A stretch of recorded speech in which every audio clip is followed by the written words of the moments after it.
Yeah, I agree. I have no idea. I have no clue what I was saying. I couldn't recognize any of those mushrooms.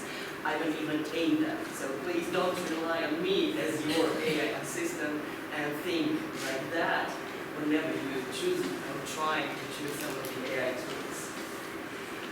Lots of myths, lots of we've been hearing about the AI in the past year. It's a miracle, it could solve.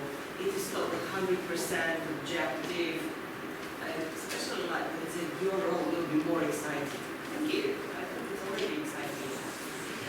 Lots of promises, personalization, observation. The red one. Avoid cognitive overload. Looking forward to see that. Make education better for all.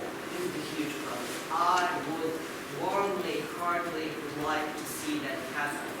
It's not going to happen at all. Outsourcing the knowledge, freeing up time for the teachers. What I see is the teachers are getting more and more obligations, no free time at the horizon. And especially, you see me waving, smiling, I read your faces, so yeah, I don't think the AI could do that. And also, emotional detection is kind of prohibited in the tool. Yeah. What do you say? Is AI magical? Yeah, I would send it for a few more years to go to Hogwarts to become really magical as the promises said. But back to reality. The European Union has different regulation, legislation covering the use of digital technology. Unfortunately for us in education, only some of those regulations cover education, but there are lots of things we could use for our benefits and ask strongly for our rights. For example, Digital Services Act strongly ensure or promote safety of the minors, all the students in the K-12, so all in our primary and secondary schools are minors under 19. Also, that recommender system, the information displayed is adjusted to students. Digital Service Act also talks about these three things. It talks about lots of other things, but read those sentences from the perspective of education. So, algorithms for adapting task complexity and recommended learning content. Yeah, this is core of the adaptive learning system. This is the core of personalization. So it talks also about that. Capturing attention. If the learning tool is good, it captures attention and gets students focused and working and working and working and learning. But this could be a dark pattern if we talk about TikTok, for example. We don't want TikTok to capture that kind of attention and enclose students in some closed environment. Also, reward system.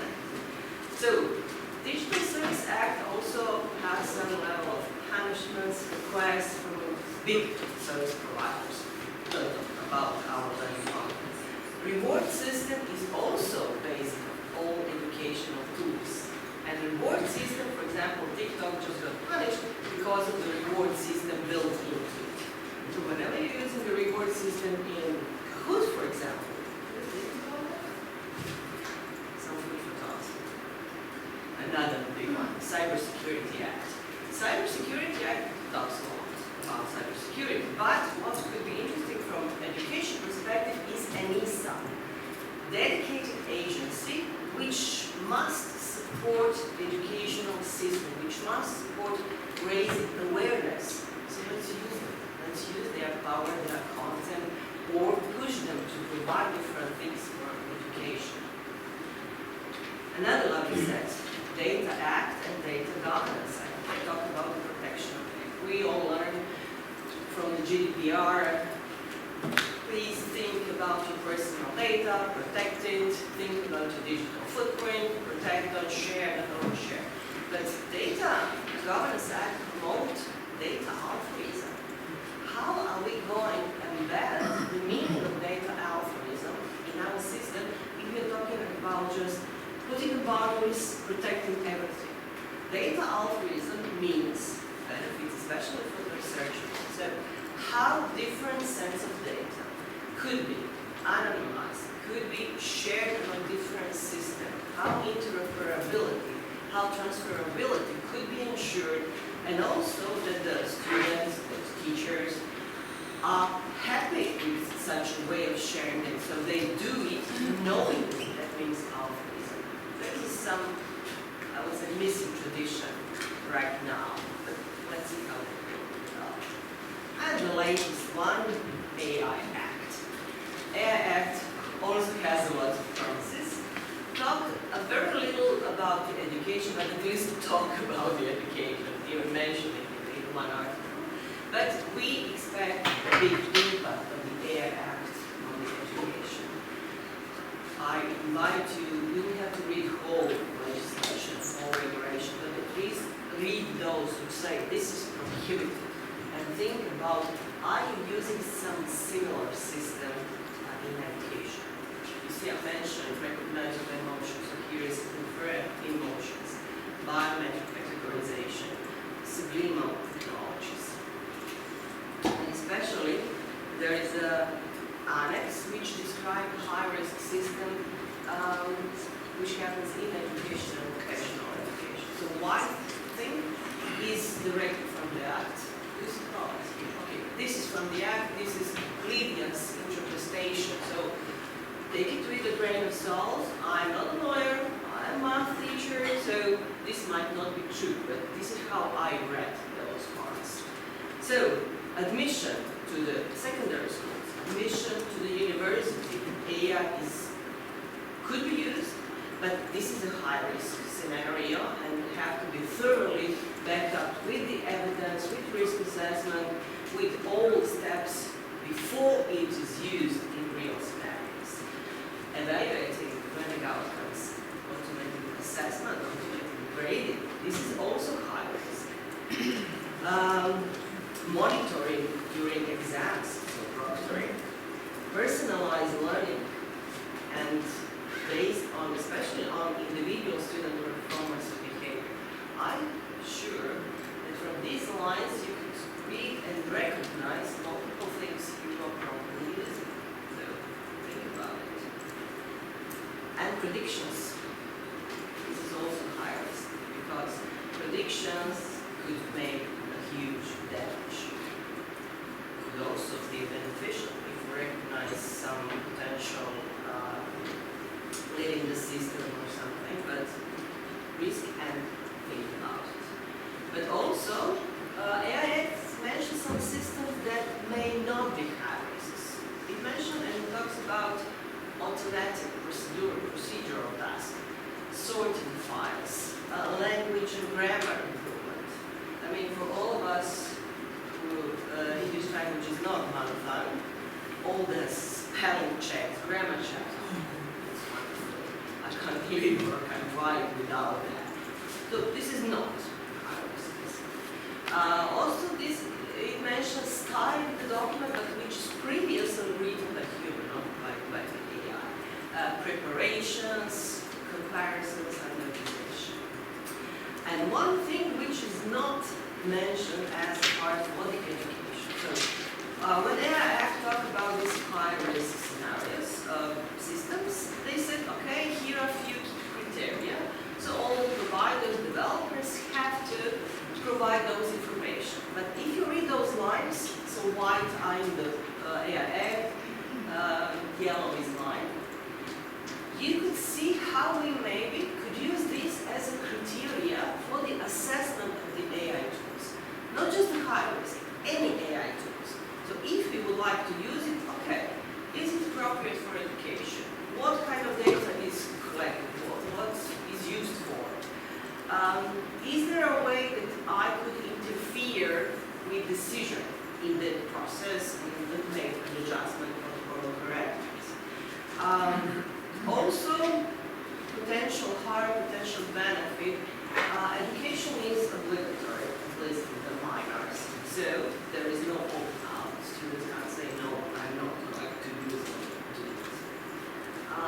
Several more students are also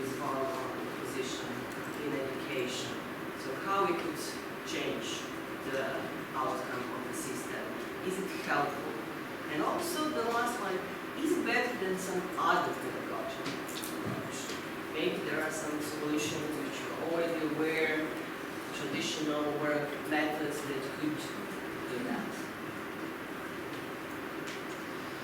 And not least Article 86, so it says, shall have the right to obtain from the employer clear and meaningful explanation of the role of the AI system in decision-making procedure. So ask for the rights. If you don't ask, developers won't provide.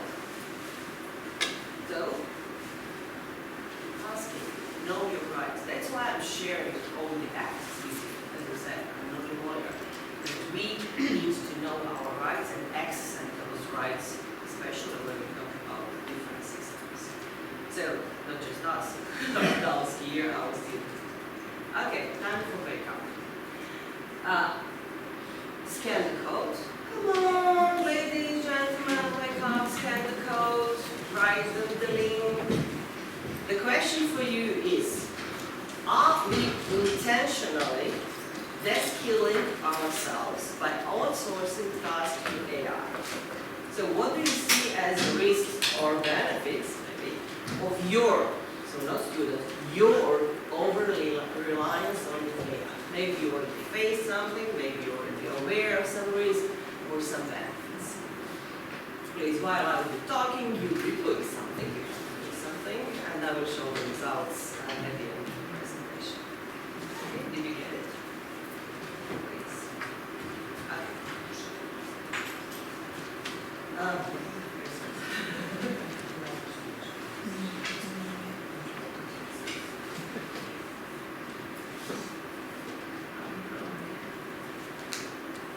And now one of the documents which is available in Croatian language, and this is actually first place I'm talking about that somebody could find it useful, because everybody goes, what, Croatian? For you, you could read the documents, the guidelines. So me and my colleagues from the NGO, Sedanje učenju, for UNICEF and media literacy team in Croatia, created this guidelines document.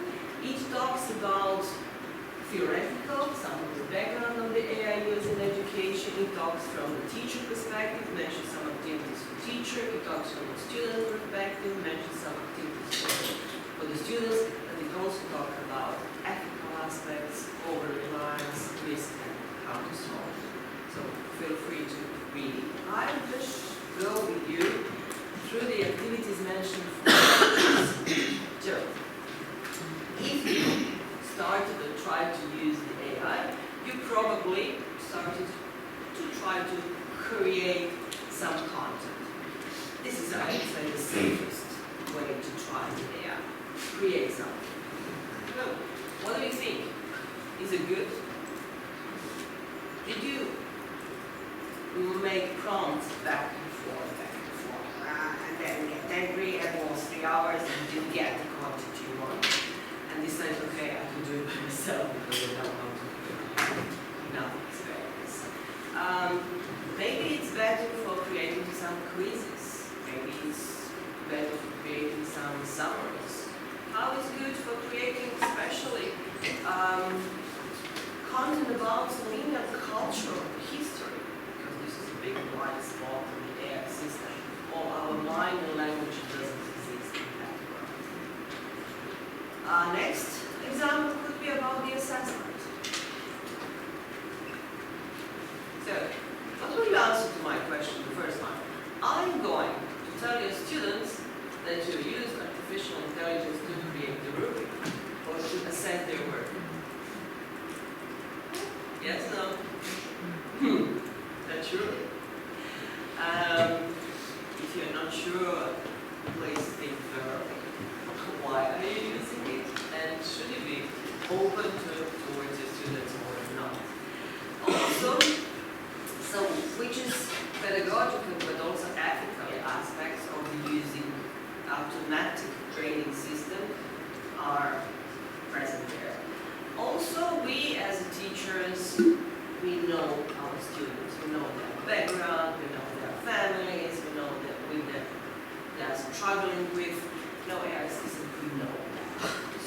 when you are doing it personally, you can take other factors, other parameters in your decision. Also, one of the examples from the students was, it is nice to get that quick feedback. I made an error, it connects, it corrects me, it guides me to something. My teacher smiled to me and said, this is good, we can celebrate together. So this is something AI tools can do instead. For supporting adaptation. So at the beginning, remember, this is one of the big promises of the AI system. Yes, personalizing, adaptive content, suitable to specific students' needs, answering these needs. But if you want really personalized content, that system has to know a lot of personalized information about the students. So, lots of personal data, lots of information about the background, about learning difficulties, special education needs, feed into the system to get really personalized content. You have to wait those 2 weeks. And, of course, for whom those adaptations such as support are well, for those who really need it, or just who is rich enough, let's say. And this is targeting teachers. So support for a better teacher. There are lovely tools that could check up your learning plan, your lesson plan, and say, this activity takes too much time. You didn't plan enough time for this activity. You maybe need some interactive in between because this is too much theory as one model. It will give you feedback, did you plan enough to target specific learning outcomes from the curriculum? I found it useful. I don't know how it's working in specific subject, in specific language, maybe for some better, maybe for some less. But there are other ways to do that. So, what would you say if you have a camera like this in your classroom all the time? Monitoring, how is he walking, waving. Do I see you at all in my classes where I'm just using for the reading? And that AI system on the other side, someone said, she missed 70% of the classroom. She just talk. Nobody reacted. How would you feel like that when some AI system is judging, giving you feedback, maybe giving recommendations? I said, I would rather have a colleague, honest one, sitting in my classroom saying the same things.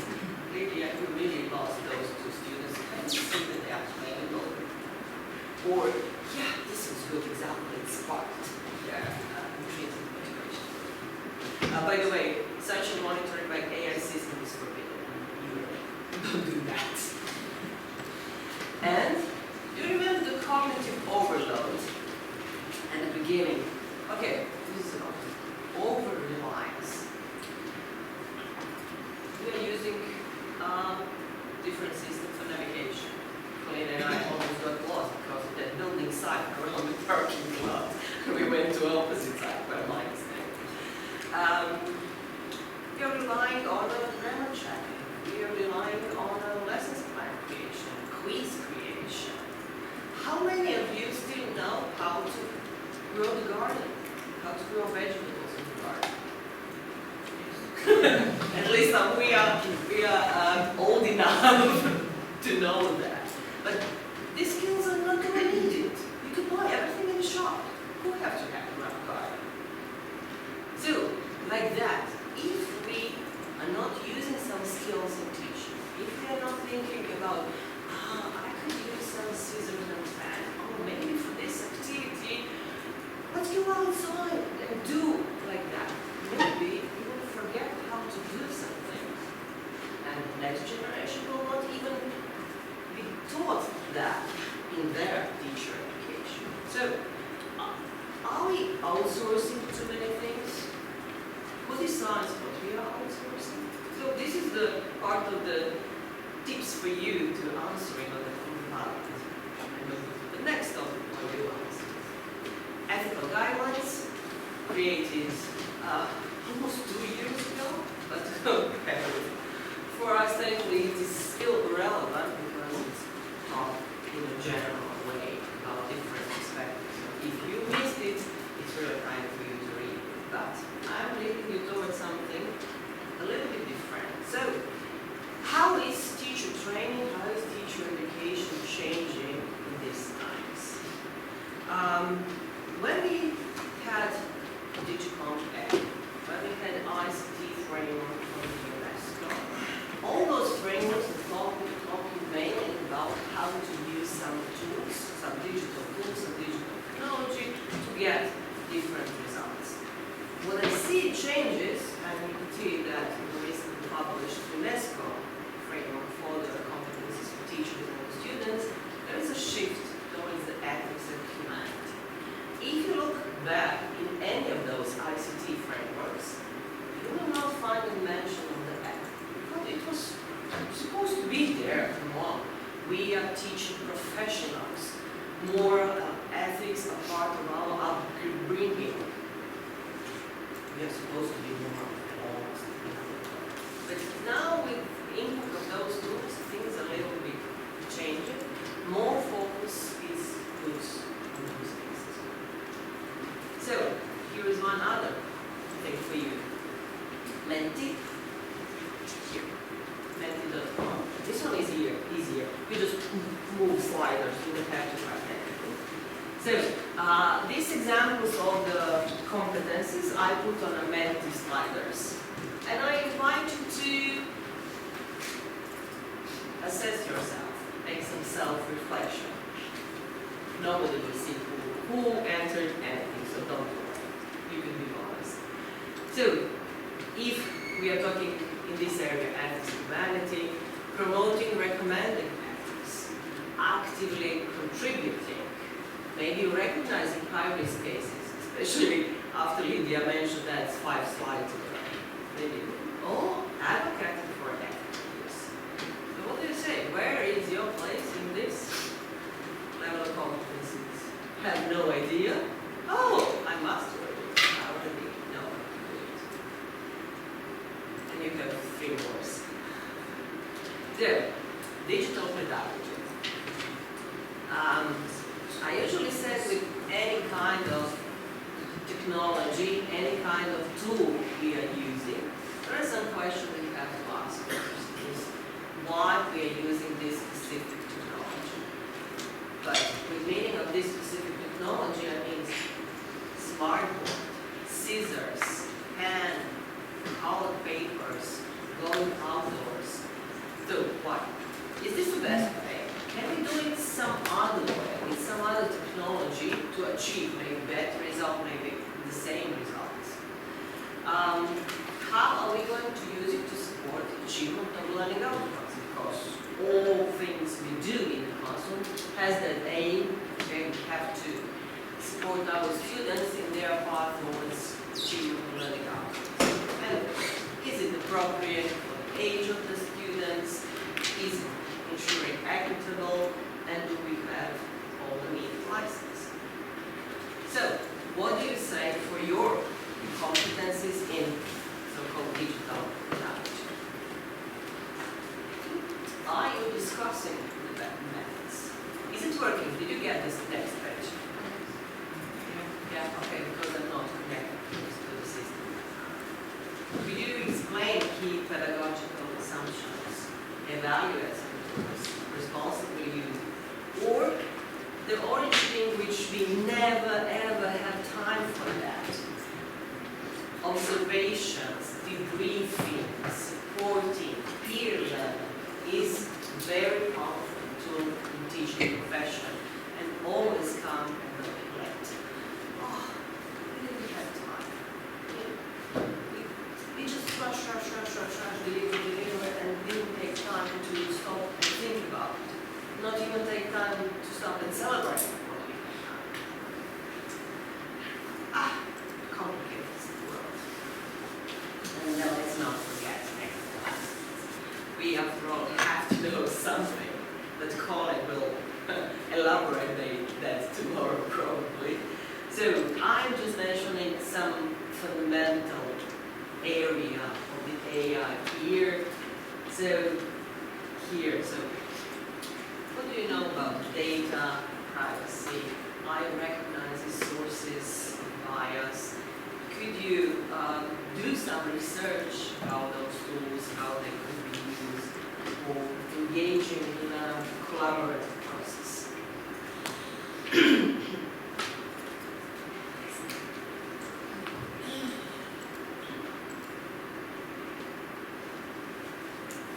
And this is aimed to any sort of background in teaching. You don't have to be a computer science teacher or a mathematics teacher. This is, of course, really competence as well. I want maybe I can show. Let's see if we manage to.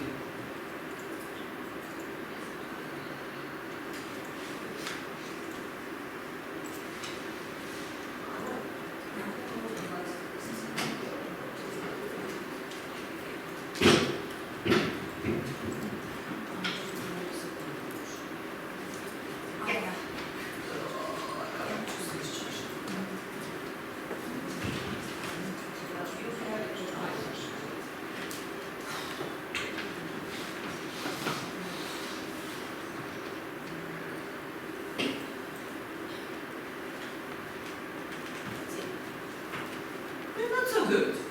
Fast.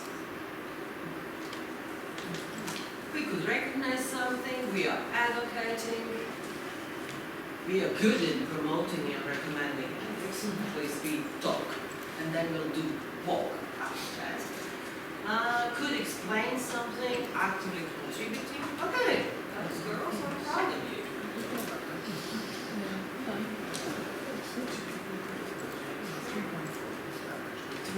Three.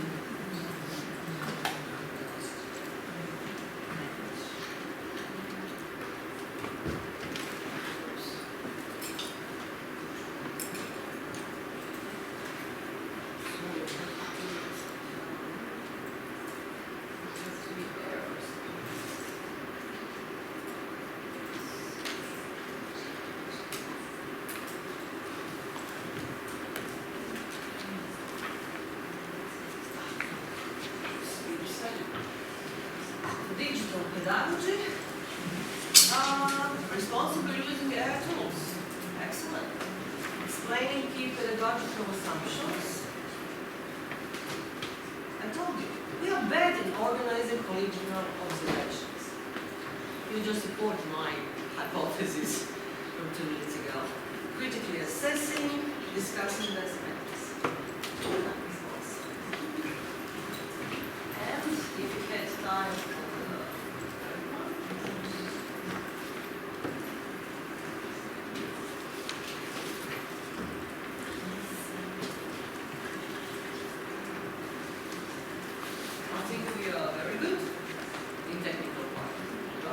demonstrating knowledge, identifying, discussing, engaging in collaborative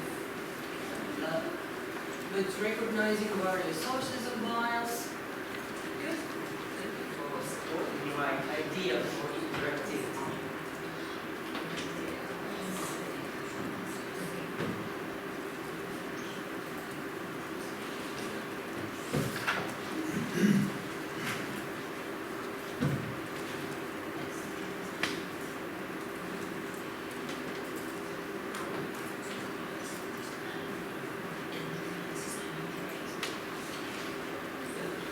I'll just rush through some slides because I'm only have to talk for 1 hour, but you will have lots of things for your homework. So AI Act also mentioned AI literacy, but it's also mentioned in several other documents. What I advocate right now is not AI literacy, it's a multiple literacy. Because we have data literacy, digital literacy, AI literacy, don't forget reading, writing, computing, so we need all of that. And some of your colleagues here. So, if you're not part of the European Digital Education Hub, now is time for you to join. Different activities are organizing, and the team which worked last year created a lovely AI for Education report covering these 7 topics. So you could have some examples, you could read from perspectives of different EU countries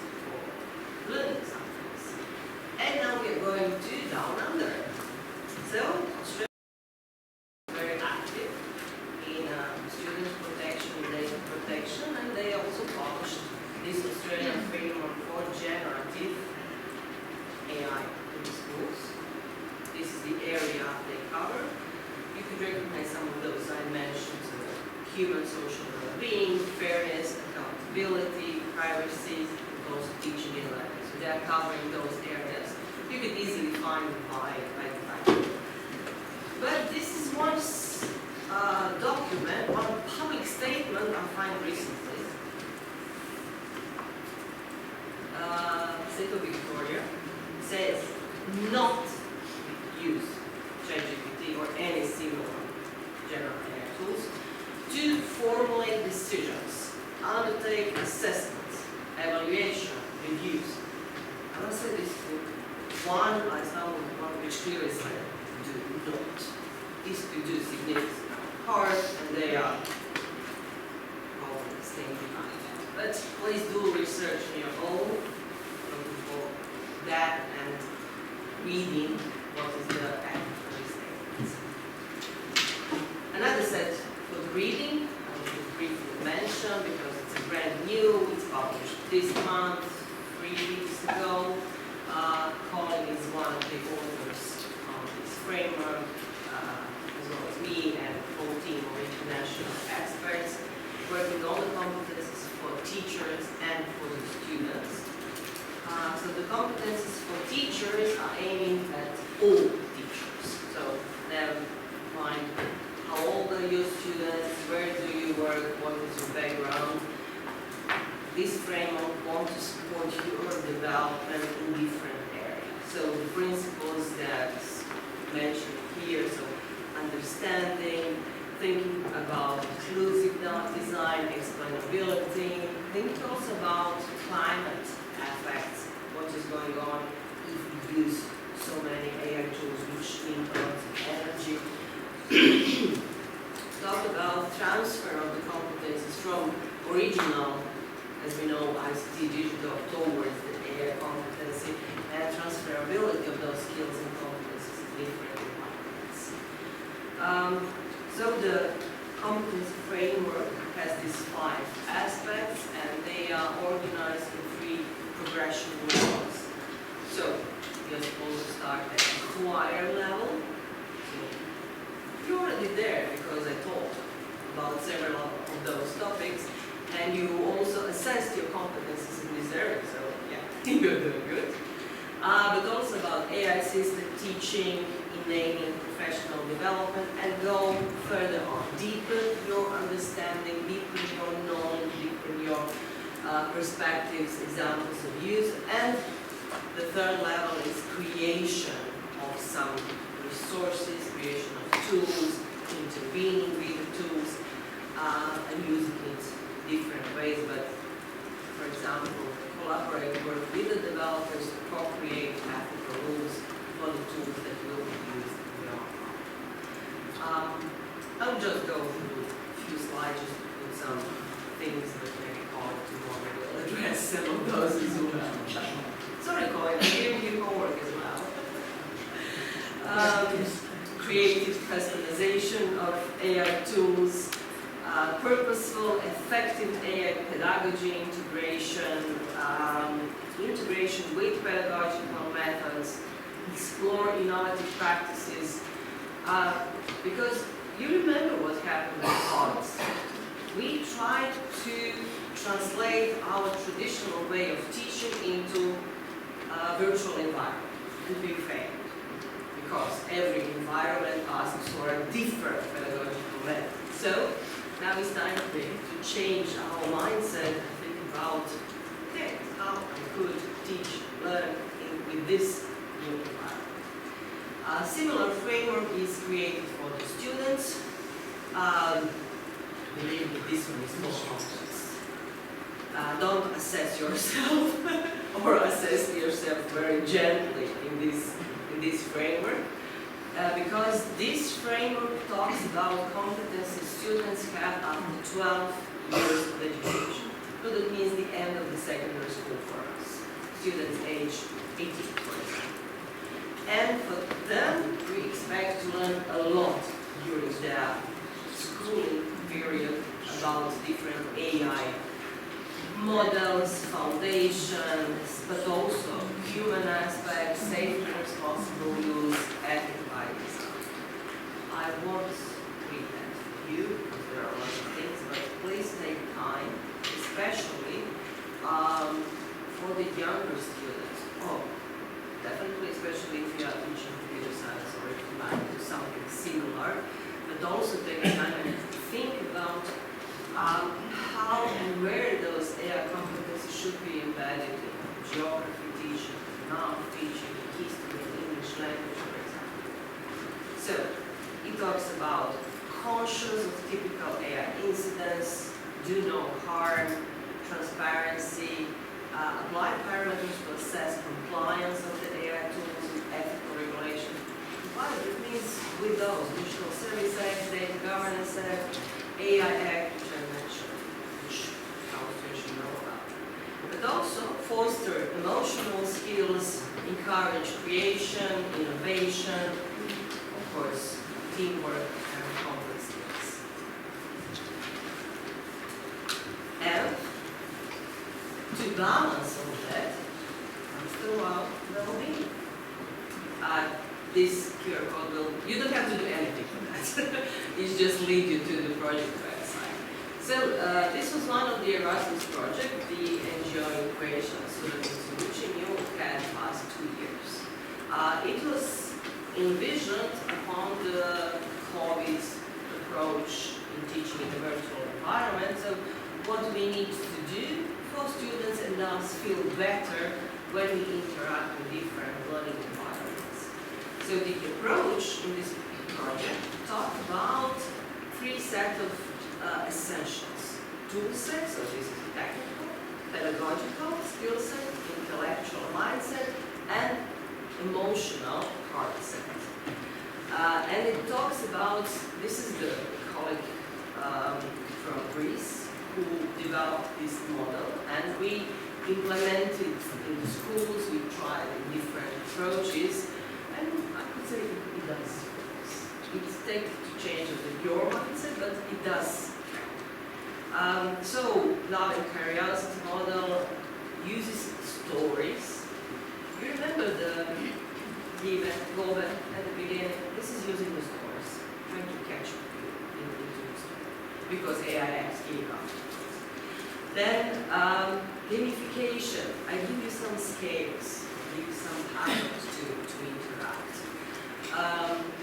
Of course, I didn't tell a lot of personal stories, but personal stories focusing not on an old world problem, but the story of a little girl, a little boy, something which could help students understand.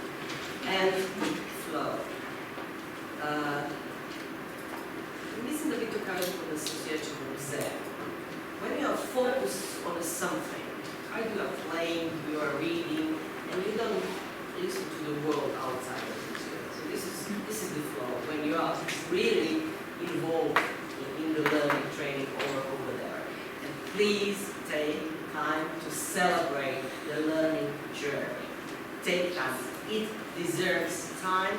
It is work. It is not wasting of your time. You don't have to do 5 more tasks in mathematics to stop and do something fun and celebrate for all these 50 things you have done with your students. And we are getting towards the Padlet. I hope you wrote something on the Padlet. So my questions, who decides what different tools will do instead of us? Do we have any voice in that? Also, who deserves our time and effort? I can hear, I'm talking to you. I created this presentation myself, besides 2 slides, I will tell you which one. So, you deserve my time. I'm trying to get feedback from you, I'm trying to interact with you. So, this is the same with your colleagues, with your students. If we are outsourcing something, that means we are not using our time to do that, for example, great. But you are the one who decides which time you will outsource, which you use for something else and for good. Also, the skilling, I already mentioned that, and the term that our colleague Uporaba mentioned is cognitive atrophy. We are intentionally forgetting some things. We are intentionally forgetting how to do things. Okay, let's try to see what he mentioned.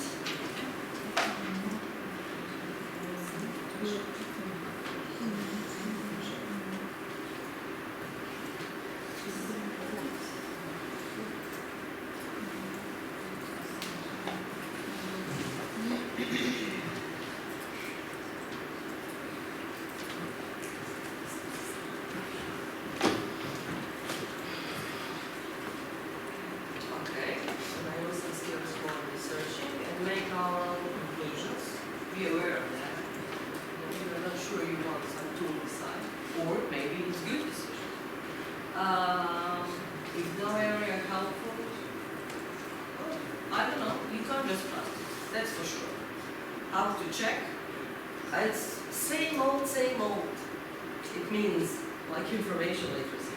Check from different resources. Not just from that AI tool. You could use another tool. You could use library. You could use old-fashioned Google search. Check, find different resources. Oh, translate. Yes. Za nas, za hrvatski i slovenski, te greške u prijevodu su jako. Ali to je stvar malih jezika. But it also happened for a Finnish, Swedish, Danish language, because they are far away from the English. And I usually say all the tools translate mainly, granted, from English. So they will translate Croatian to English and then English to Slovenian.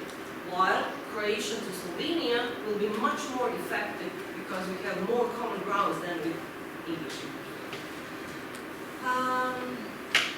A little bit less. Okay.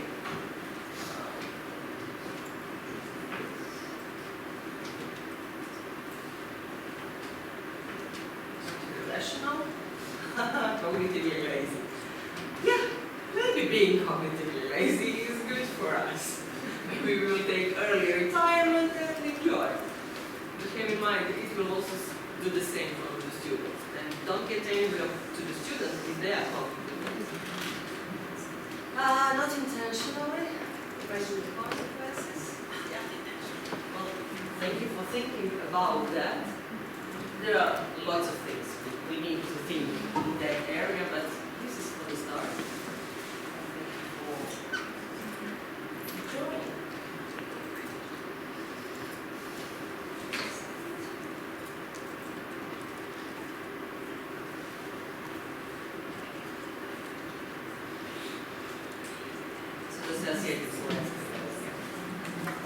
Samo zato kar je lahko, ne še pomeni, da moramo. Yeah. So, tools are there, technology is there, it's in our hands, we could easily reach it, use it, but it's in our power to decide how we're going to use it or not.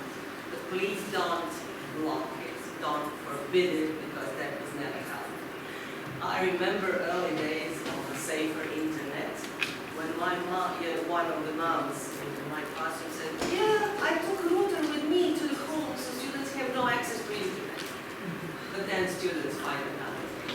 Go to McDonald's, use the Wi-Fi in schools, and so on. So forbidding is not the solution, but learning how to do it, thinking, exploring, trying. And this is one of the pictures I created with Microsoft Designer. Could you recognize what was the prompt, what was the keywords used to create this picture? Do you recognize some main features?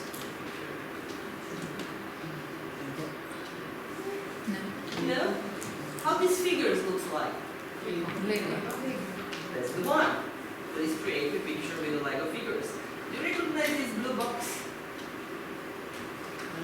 Police box? Doctor Who? We could